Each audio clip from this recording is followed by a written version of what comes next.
नमस्कार मंडळी, जय सदूर चॅनलमध्ये तुमचं स्वागत आहे। आज आपण उन्हाळ्यात सगळ्यांच्या आवडीचा सुमधुर आंब्याचा रस बनवणार आहोत। रस बनवताना मिक्सरचा किंवा रवीचा वापर न करता आपण एक ट्रिक वापरून आंब्याचा रस बनवणार आहोत।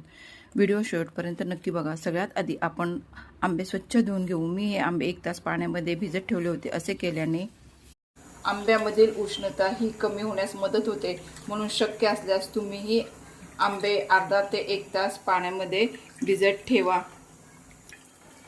आंबे हे धुताना चोळून धुवा, कारण का आंब्यावर हे केमिकल वगैरे मारलेलं असतं, त्यामुळे आंबे आपण आता हे चोळून धुतलेले आहेत। आंबे आता आपण पूर्ण पुसून घेऊया, म्हणजे अतिरिक्त पाणी हे आपल्या आंब्याच्या रसामध्ये जाणार नाही आणि आपला आंब्याचा रस हे अजून छान होईल। आता आपण आंबे कापून घेऊया।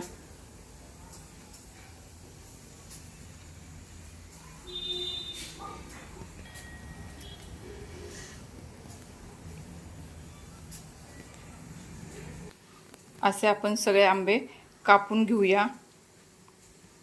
कापून घेतलेले आहेत। आता आपण रस करायला सुरुवात करूया।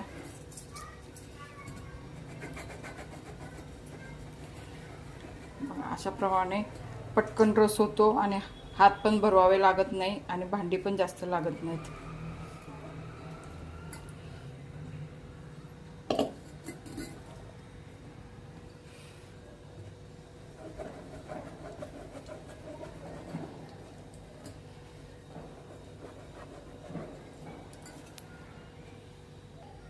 अशा प्रकारे आपण सर्व या फोडींचा आंब्याचा रस करून घेऊया।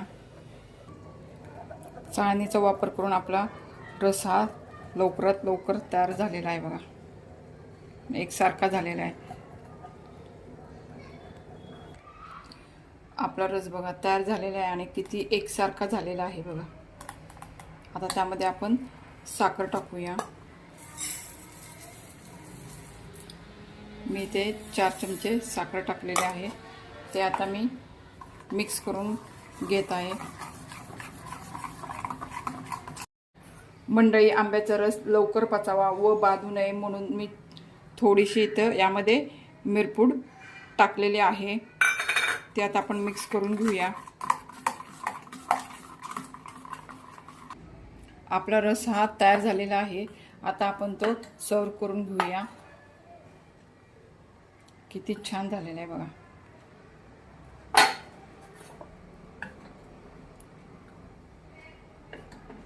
हा रस चपाती बरोबर, पुरणाच्या पोळी बरोबर किंवा धिरड्यांबरोबर, पुरी बरोबर छान लागतो।